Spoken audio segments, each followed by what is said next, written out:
I was like, I need to expose this because there's a lot of people that throw in the towel with all the corruption, and you're personally liable. So if there's a debt and they pay it off at 20% of what it should be, you're liable for the rest. And they're doing that constantly, and that's not just in Poland, that's all over the world. I've seen it in the US, I've seen it in the UK and Ireland, so this is an international thing.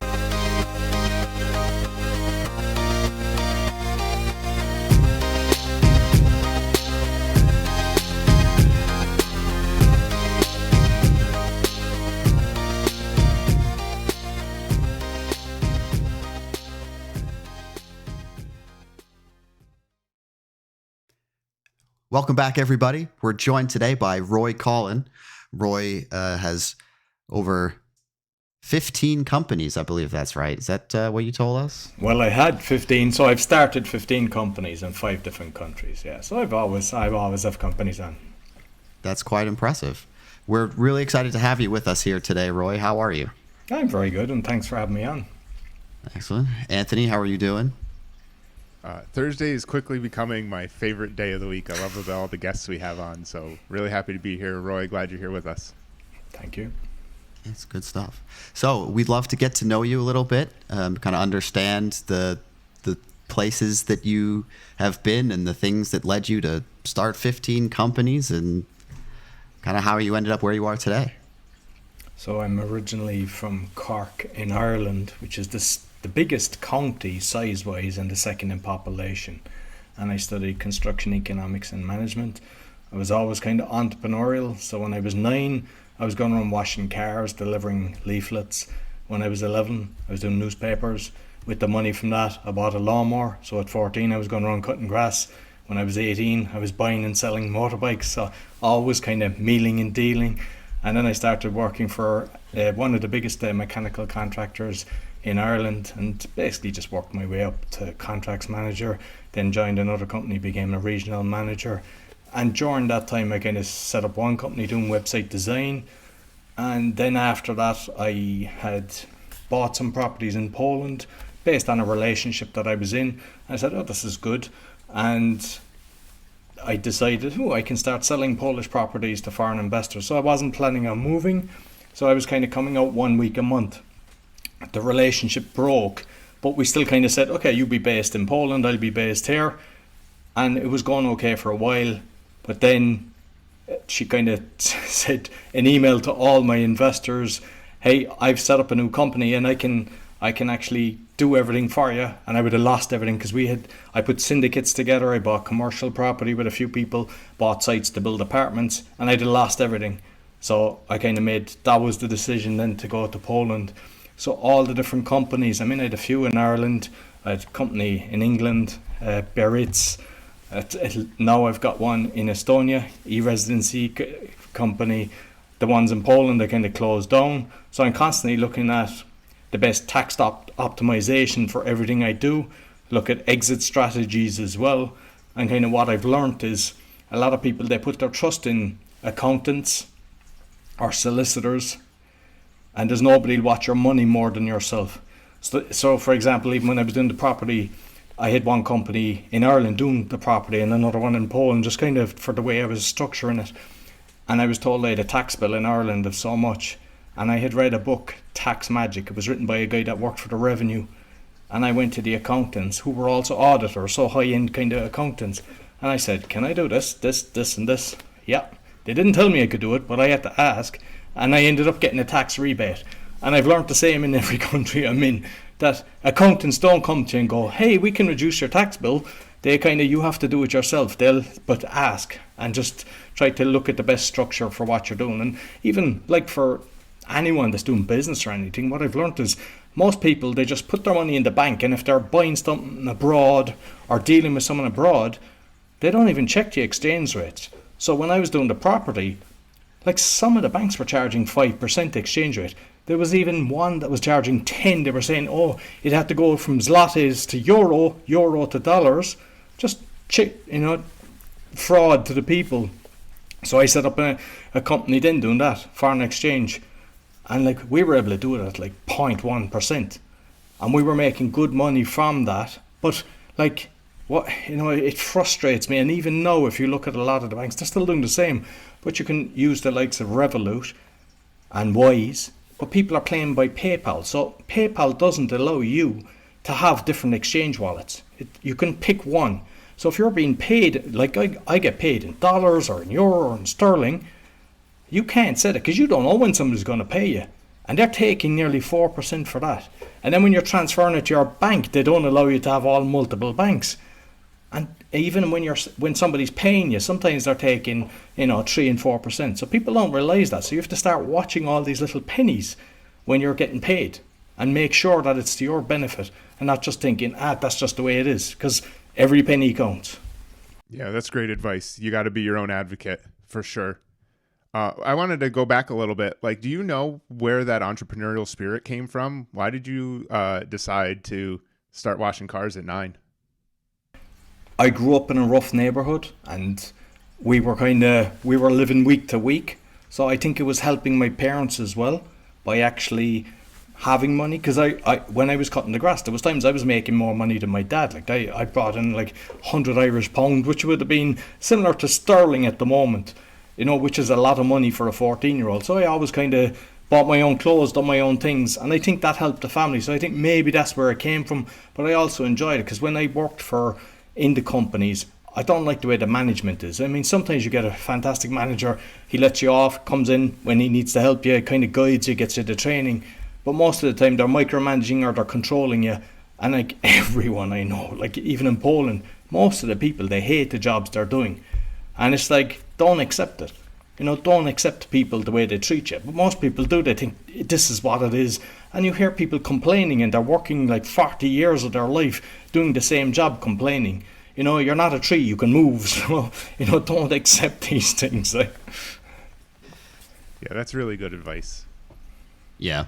So I want to ask you a question about your journey through Toastmasters. Because I was also in a local Toastmasters club at a couple of jobs previously. I'm just curious as to what got you into Toastmasters, and how you rose through the ranks of Toastmaster and earned the distinguished Toastmaster title. So I suppose there's going to be a long-winded answer, but it's all connected. With the property that I did in Poland, I did a load of different companies for that. So I had lots of syndicates. I was building houses. I built 30 apartments. And everything was good. And I was like the small boy in syndicates with some of the big investors in Ireland. Some of them were worth 10, 20 million. And when the crash happened, I was doing good because I was basically how the business kind of evolved. People needed not only the property to be bought, but then they wanted it fitted out or renovated. So I just kept offering all these services. Management, oh yeah, I do that. So I ended up having a big team. So I was doing very well. When the crash happened, it took, like it happened in 2008 in the States and kind of worked across. And next, my investors were getting in trouble. And I kind of said, this is only short term. So I started putting more of my own money into a commercial property and everything. I said, look, I'll charge you 10% interest a year, and I'll just increase the shareholding if you can't get it back. Thinking that it would all come right. And it didn't. So they lost everything. And before I missed a payment, I was kind of talking to the bank saying, hey, I need interest only on these developments. And they were just, no. What happened is they stopped lending to people. So people I knew one guy, he was a professor. His wife was a solicitor. They were buying their second house. They had 50% deposit and they couldn't get lending. So it went from a case where people had a pulse, they were throwing money at them, to they turned off the tap. So we had a load of pre-sales on developments we were doing. And then they said, we can't get the money. So the whole lot came down like a deck of cards. And usually with a limited liability, it's kind of lesson learned. I've lost everything, just start again. But in Poland, and like I go back to don't trust accountants or solicitors, nobody told me as president you're personally liable. So instead of I was planning on making about 5 million when a lot of these developments were done, and I was personally liable for 5 million. So I had to kind of go through a lot of court cases, and I saw so much corruption with bailiffs bribing people in the room, bailiffs working with valuers, halving the price of what it should be so that they'd actually be able to buy it themselves or have their cronies buy it. So I kind of overcome that, cleared the decks eventually. It took a few years, and I went to an event, and the event was What's Your Quest? And I was like, I need to expose this, because there's a lot of people that throw in the towel with all the corruption. And you're personally liable. So if there's a debt and they pay it off at 20% of what it should be, you're liable for the rest. And they're doing that constantly. And that's not just in Poland. That's all over the world. I've seen it in the US. I've seen it in the UK and Ireland. So this is an international thing. So it was like, what's your quest was the event. I said, okay, I need to expose this. And the next thing was, there was 2 brilliant speakers. And I hated speaking. So I mentioned I was contracts manager and everything. The one part of the week that I was terrified was when there was a meeting. So you'd have the client. We were doing a big Johnson Johnson extension project. And I was like talking to the client and the builders, and my voice would go. I was like Mr. Bean, just and just really terrified. And I said, when I was at that event, I need to become a good speaker to get my message out. So I came back and I got my friends to come with me, because of course when you're shy you don't go to these things on your own. Got my friends to come with me to the Toastmasters meeting. I said, this is brilliant. And they said, we don't have time. And I was too shy to go back. And the only reason I joined, a new one opened, and I said, everyone's going to be new. So I went. They said, sign up, grand. Do a speech next week, grand. And I just kind of said, anything, next speech. Went back, joined the other club, formed my own club. It was an entrepreneur club. Then I became a coach, entered every competition, both in Polish and English, even though my Polish wasn't fluent. Said, I'm doing this. And ended up doing open mic TEDx, open mic comedy. And I got into the final of 5 countries. And within 3 years, I got DTM. So went from kind of telling myself a story, I'm shy, I don't like speaking in public, to I need to. And then I tell everybody, stop telling yourself the story, because I was so shy when I was 18.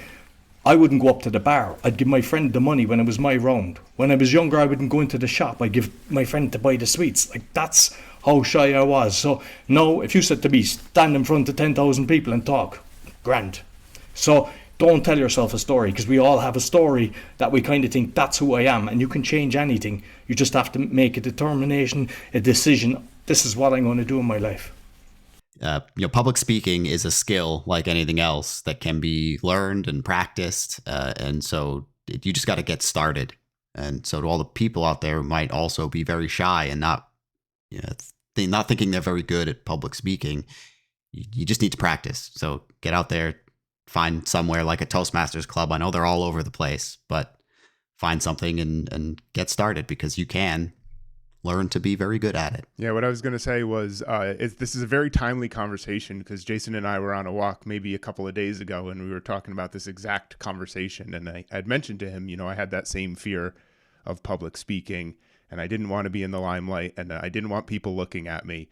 But then I hired a coach, and his advice to me was the best place to deliver a message is when you're in the spotlight and you have all the eyes on you. So figure out what it is you want to say and then tell people. And that has that's stuck with me for a long time. So hearing it from you, I just think is like reinforcing, if you're scared, it's okay to be scared, get the practice in, and then your world will change. No, exactly. And I think we all have a fear of when we're on stage of making a fool of ourselves. I think that's what it's coming from. Everybody is there to support you. Even like the Toastmaster, no matter where you are, any event, everybody wants you to have a nice message and share it with them. Nobody wants you to be stammering or afraid or to pause. And you have to just kind of understand that. And I mean, if you want to, I was reading Kennedy books on speaking, public speaking. There's TEDx books, there's TED videos. It's just embrace the different things. And then when you're at events, start making notes. Look at somebody, the Toastmasters is brilliant, because you actually become an evaluator and, and a mentor as well. I mean, at one stage there was I think I had to stop. There was about 10 or more people asking me to be their mentor, which for me was strange for somebody that was so terrified, or they'd ask me to evaluate them, because I had a different kind of approach of when I was looking at somebody. I could see somebody's feet kind of just twitching and stuff like that, and you just watch different things. And if you're telling the person with love that you want, hey, just be careful of this, but I love the way you've done this, I love this message, I love the story that you've done, and all you're doing is you're helping them become better, and they know that. Whereas sometimes, you've probably seen that, Jason, in the Toastmasters, sometimes people are just giving too much compliments, and the person, and they don't, it's not that you never rip somebody apart, you have to be nice, but at the end of the day, you'd prefer to get good advice than somebody kind of going, well done, brilliant speech. because the only way you get better is when someone's honest with you. Yeah, that's absolutely right. I mean, nobody's speech is going to be perfect, right? Like, that's just not realistic. And so getting that feedback was very important and is very important. So, yeah, you don't want a group of yes men. So I want to ask, getting back into a little bit of your history and life experiences, other than where you already told us you were personally liable for that 5 million at one point, are there any other challenging moments that you can think of throughout your life that kind of made a light go on and made you kind of realize something about yourself or the world and kind of shaped how you see things and operate today? There's probably a few. One is, at one stage when I was in my early 20s, maybe 24 or something like that, I got a thing called sciatica, which is, you're told it's a trapped nerve and it's shooting pain down your leg. So I went to the doctor, they were giving me painkillers, and just that wasn't agreeing with me, it wasn't being good. So then I tried all alternatives. I was trying acupuncture, chiropractor, tried everything. I tried a faith healer, spiritual healer, anything. I was like, because I was in such pain. And then they told me, get an epidural. That basically they'll put you under and they'll manipulate your body. So I just trusted the doctors, done that, and when I woke up I was getting pain down the other leg as well. But the strange thing is, I tried to get up after waking up and I was paralyzed from there, and that was scary. Obviously it wore off, but it was like, this is very scary. So I still had the pain. Then they said, look, the disc is protruding and it's pressing on the nerve. I believed them, and I went away, got the operation. And I mean, I was lying on my back, I couldn't do nothing. This was really, like, at a young age. And then for somebody, because I was like I'm big into sport, I'm doing boxing, kickboxing, kung fu, I'm always doing something. And not being able to do anything was really frustrating for me. So I got the operation and it didn't work. And I was like ready to throw in the towel. And I don't know how it happened, but I came across a book called Healing Back Pain by Dr. John Sarno, and mentally actually was able to heal myself. And I think it's only recently like that I've realised it was the stress, because they were putting me in charge of multi-million-pound jobs at that age. Like, I had foremen, nearly 60 that were under me, which, is kind of strange for somebody young. And I had a lot of people on, loads of different projects that I was doing. So I think it was stress related. And the guy I'm working with now, I've partnered with him, and he's helping people with anxiety, stress and addictions. And I think that if people have some problem like that, they're better off kind of looking at that first than going the operation route. So what I've learned is through that, just kind of questioning everything. Why are they pushing this when they know that? Or if, for example, if somebody has an ailment and they go to a doctor and they're not getting help, they just give them the ointment for the rash, but somebody gives them an alternative remedy, and you go back and you tell the doctor, hey, I've cured this, it's this. You would think that doctor would be telling everybody, but they won't even tell the next patient, because there's kickbacks. And so that was one of the things from an early age. I was kind of aware of a lot of kickbacks, how systems work and everything. And it's kind of, I've made it my mission to kind of be fighting that, exposing that, but not in a negative way where you're saying all the bad things. It's like, give people the solution.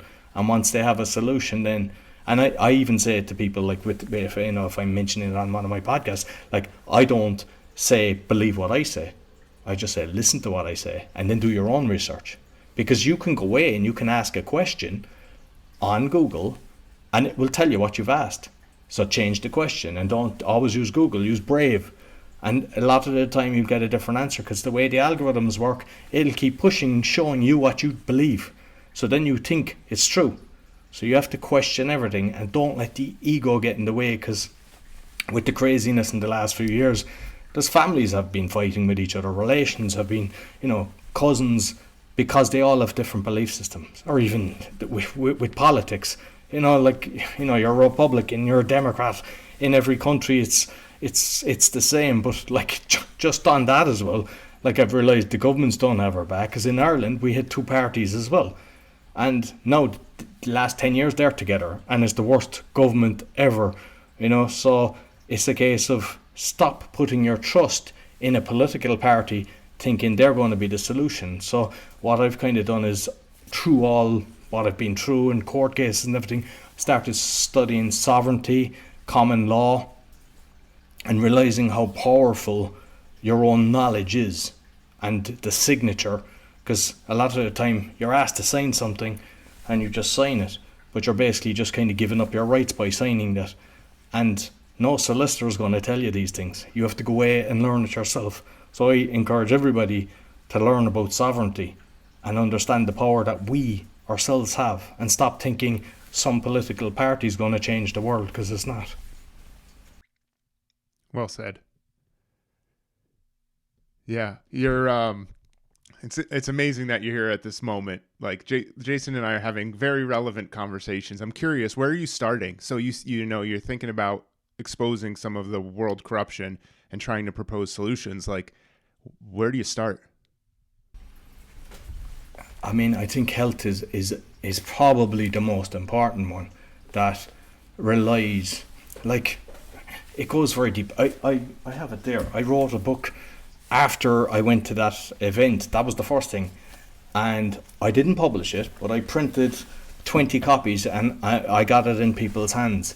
And 10 of them told me I'd be whacked for what I wrote, because I was exposing the charities and a lot of different things. So for example, if I would think one of the most important things is health. Because if we look at health, the water that we're drinking, because in parts of most of Ireland, in parts of the UK, and I know in parts of the US, there's fluoride in the water. That's not good. So you need to make sure that you're actually taking all the toxins out of the water and having the right filtration. So if you're with the water, and that's not just with the water you're drinking, it's the water that you're washing your fruit in and you're cleaning, and even if you can have your shower as well, that makes a big difference. The other thing then is, like, people are putting on the colognes, the perfumes, women with their makeup, and I've done an episode saying, are you dying to look beautiful? Because they don't know what's in it. Yeah, do they look beautiful? Yeah, they look beautiful. But then so many years later, not necessarily. And even say like the underarm deodorant, that's blocking the ducts. And then they're wondering why women are getting breast cancer and stuff like that. So it's like, you have to look at everything. And I don't say overwhelm yourself with everything that you're doing. So for example, if like I use natural stuff for cleaning the floor, I try to, everything that I do, but don't do it immediately. Like, do it slowly. Say, okay, toothpaste, let's do that this week. And there's an app that I use here. It's a Polish app, so I'm not sure if it's around the world, but I scan the stuff. And there's so much trickery with a lot of the products. It says natural this, natural that. And sometimes they're the most toxic things. So you have to stop trusting labels, and then you'll start coming across, like say Nestle or whatever. There's some labels that you'll know are not good, and just stay away from them. Don't say, oh, they'll be good for one product and not the other. And so you have to, if you're looking at about all the different things going on in the world, look after yourself with all the stuff that you put in, because then your energy levels are better, and then you're able to kind of get the message out. And like with all the medication and stuff like that, there's so much side effects that most of the medications was actually taken from a plant that they patented so they can make money. So try to find out what's the alternative, and you'll be a lot healthier from it. Don't put your like, obviously you get hit by a bus in the morning, you don't want somebody to do the dream catcher over you and do acupuncture. It's not going to help. We do need both, but unfortunately with the kickbacks and everything. So start looking at everything that you put into your body, and by doing that, then you get more energy, and you're helping the people around you as well. Because for example, there was one time when I was younger, microwave, I'd as I call it, I nuked all my meals because I was working so much. The minute I found out about it destroying the food, got rid of it, and will never use one again. There's so much to talk about with just that right there. Like, I'm trying to do right now, I'm doing 0 added sugar. That's like we'll call it New Year's resolution, for lack of a better word. And so my wife goes grocery shopping, and she looks at packages like peanut butter, for example. Right? Peanut butter says, first of all, it's got sugar in it. Fine. they have no added sugar. And then you go looking and it's like, yeah, that's true, but they put something else in to sweeten it up, and that something else is a synthetic ingredient. So she thinks she's doing the right thing by buying a package that's been like labeled as healthy. But then when you like turn it around and you need to know what to look for on this ingredients label to see like, okay, well, how are they making it palatable? And it's usually some man-made material. Like aspartame is toxic. Like aspartame, they use that as a sweetener. So people would drink the Pepsi Max and the Coke Zero thinking it's healthier, and it's not. That was actually banned, and they bribed some senators to get it approved. That is as toxic as it gets, and that's in like chewing gums and everything. And then with a lot of the ingredients, they say no sugar, but they've got glucose, they've got NoroSweet and all this stuff. So they even changed the name. So when people become kind of aware, hey, there's something wrong with this one, they just call it something different. So all I say is, when you have your ingredients and you don't know what it is, it's don't use it. Like, because you can be sure it's not good. You should just buy natural ingredients if you can. Get your eggs from the farmer. I know it's not possible for everybody, but better to have less, healthier, than all processed food. Like, I mean, anything that's processed. Unfortunately, even you're buying the chickens and all that, it's like hormones and antibiotics and everything. That's going into your body. That's why I think a lot of the kids, they're growing 10 times faster than they did before. You know, like that unfortunately transfers into us. Yeah, one of the things that I think about a lot when it comes to all of these new chemicals and compounds and all the things that they put in stuff and tell us are completely safe. They used to tell us lead paint was safe, right? Like arsenic used to be a common building material, and like all of that was safe until it wasn't anymore, right? And so like, what's the next thing that's going to come that, you know, is good for us now, but isn't good for us in 20 years when they actually realize what it's doing? Like with the lead, apparently the Romans knew that lead was bad for you, right? So they had them on cots. The cots were painted with lead. Then they put lead into the, I don't know, you're probably too young for this, but they had leaded fuel. So then they had the unleaded fuel. So like, that's fumes that's going into the atmosphere. They know these things. So everything they're doing is wrong. Like, there was even ads before where they, like, you know, encouraging women pregnant to be smoking and everything. And it's just stop trusting, you know, whatever they're telling you to do the opposite, and you're kind of you're safer in life. Are you trying to combine your entrepreneurial spirit with this like plan to provide solutions for the corruption? Like, I don't know if you're trying to do anything with this, or is this mostly just advice that you're giving? Like, what are you trying to do next? So I have 6 podcasts. The podcasts, like, one is speaking, so we've touched on that, and it's to help people. So there's, I don't know, 260 odd episodes, and I've interviewed people all around the world, a lot of TED speakers, TEDx speakers as well, and coaches. So that's for that. Meditation, when I went through losing everything, meditation helped me. And there was meditation that existed that was paid. It changed to being paid, and when you're watching every penny, when you lose everything, you don't want that. So I said, I've meditation that's going to be free forever, and I've got meditations from 1 minute to 2 hours, plus a lot of interviews talking about chakras and yoga and all that kind of stuff. So that's that one, that's the help. So I'm kind of bringing these things. I have another one that's learn Polish. It's just helping people to learn the language the way I like to learn, because I tried Rosetta Stone, I tried other stuff, and most of the time people are kind of ramming grammar down your throat, thinking you must do it a certain way, and I could never learn like that. So what I do is, like, 5 to 10 minutes, I just show up a picture. So I'm doing it with my ex-wife. She's actually a Polish teacher. Say, for example, a mechanic. So we'd show all the different things you do in a mechanic, going to the dentist, the different things you'd ask for, a filling, a drill and all that. And we're just kind of making a conversation. And I mean, it's combined with the YouTube, and the audio's got over 2 million downloads. You know, it's doing very well. So an Irish guy teaching people Polish is kind of a bit strange, but it's working. The next one then was the awakening. So that's kind of what we're touching on. It's exposing fraud and corruption, but I tried to bring solutions. And we do a lot of lives on that. I've had Dr. Peter McCullough, Mickey Willis, David Icke, Thomas Rentz. So a lot of the time we'd get guests on, and I have no clue. I mean, I'm obviously do a bit of research for the interview, but they'll start saying things, and I go, ooh, this sounds interesting. And I then research more, I get books, I read a lot of books, and I just start delving, take a few layers off, and then I just try to share what I've learned with people to help.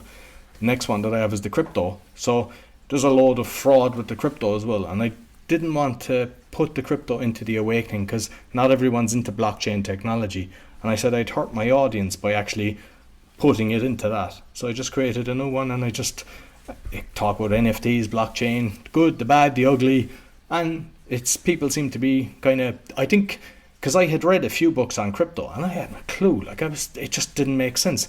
And then I eventually started, friends were coming and showing me how to set up a wallet and do all this. And with the style that I'm using, there's even experienced people going, I didn't know that. So just by me being at a different level, not too advanced, and I'm trying to do it that everyone can understand this. So that was that one. And the new one then is the pod fodder, and it's just kind of like 2-3 minutes helping podcasters, because I love this media. It's because I think a lot of people realize now the way, like, there's 5 corporations own 90% of the media. We know that they're just spewing lies. We've got CNN in the US, you've got BBC in the UK, and most countries have got something, and they just all replicate it and they spew out the lies. Whereas the podcasting is people can actually have a decent conversation. We're not saying, hey, believe everything we say, but you can actually have an open mind. We're looking at both sides of the fence, and then I think you have a better chance of the world changing because of that. So that's why I'm doing the podcasts, to help people to stay in the game, because sometimes people do 3 episodes and they're gone, 10 they're gone, and I don't want that to happen. I want them to stay in it for the long haul. All right. Well, what can we do and what can our listeners do to help you accomplish your future goals? Well, I mean, what I would say actually to people is, like, with say the podcasting, because I'm coaching and I'm helping people, but I'm working with people that are making change. So I mentioned about the guy that's helping people with anxiety. So he's got like a 90% success rate and he's only charging. So I'm totally getting behind that. There's another guy, he's alcoholic. So he basically is off the drink for over 10 years.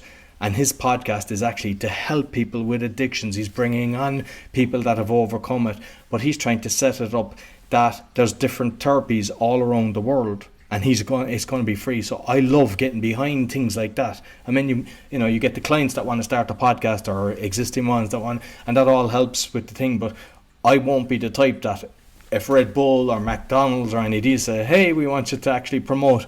You have to be ethical consistently and don't be loyal to the dollar. And I think the more people that actually do that. So for example, the guy that I'm working with, there's plenty of times that people will come on, and obviously he charges, he has to pay for it because there's a big team doing all this. But there's times people, like, they're just broke, and he just gives it to them. He just goes through the whole program. He's done it so many times. Like, we don't promote that, we don't.